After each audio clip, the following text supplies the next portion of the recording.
He was creative, he was fluid, and he wasn't obsessed with control. Because life is inherently chaotic and random. Things happen that you never expect. You cannot control this.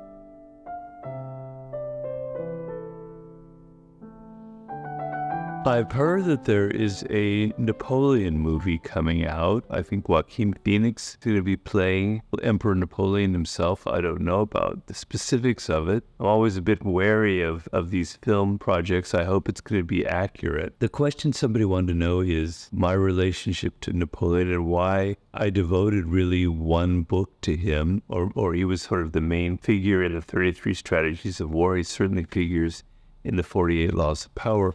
What is my particular interest in Napoleon? And I'll tell you, in this world, there are a lot of leaders and people who are so bland, they're so corporate, they're so cookie cutter, they're just like everybody else, right? They have no spirit, they have no drama. They just want to be like everyone else in the world. They want to follow what other people have done, okay?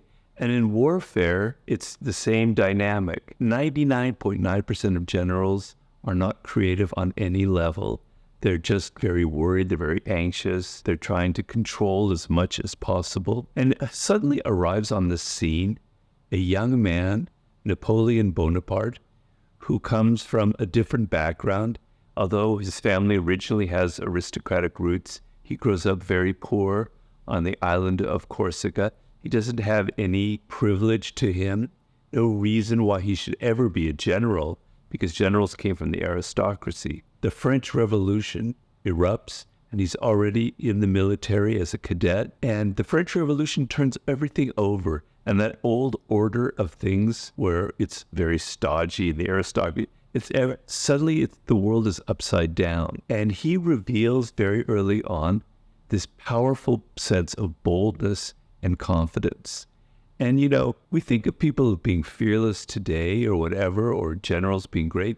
This man was literally on the battlefield, facing bullets flying at his face in battle after battle after battle, earlier on in his career as an artillery corporal, later on as a general. He would lead from the front. He was not afraid of facing battle. He was courageous, he was bold, and he was incredibly creative. The source of his creativity was this incredible organizational mind. He had a mind almost like a computer in the amount of information he could hold. When he went into battle, he would get every single detail of that battle available to him. He had lines of communication from his lieutenants where real-time things going on the ground among the soldiers, among the foot soldiers, would reach Napoleon. So he knew everything that was going on actually in the battle and before the battle, all the different possibilities. He was the Western exemplar of Sun Tzu's idea of maneuver warfare, which I explained very deeply in the 33 Strategies of War. He was creative, he was fluid, and he wasn't obsessed with control. And that is the main thing that drives me crazy about CEOs, about leaders, about politicians. They want to control everything. And you can't control everything in life.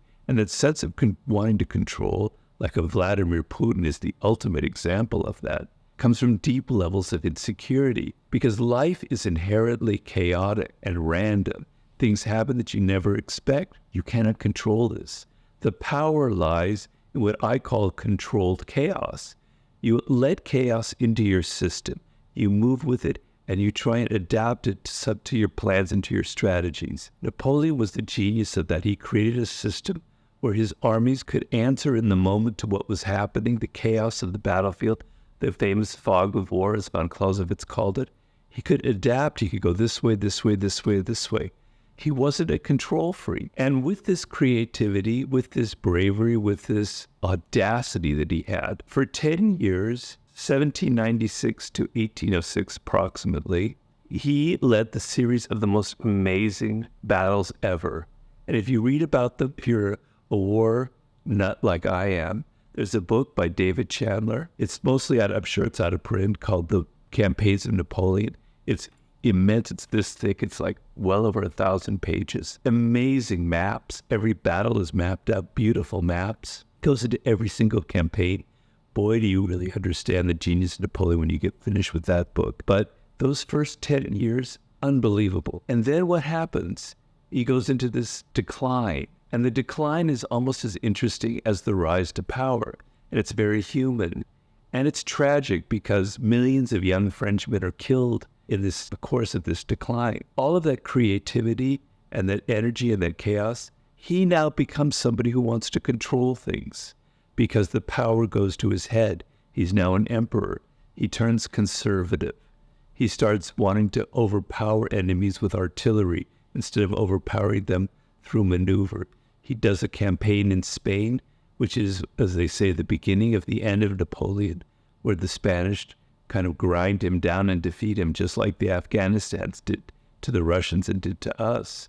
And then it gets worse and worse and worse, and it eventually leads to his disastrous campaign in Russia, and it leads to Waterloo, and we all know what happens after that. It's a very important lesson that your rise to power comes from your ability to let go, to be creative, to let that chaos into your system, to be in the moment and to create something that is adapted to the situation. But then with power and success comes a conservative instinct that will destroy you. And it destroyed him tragically.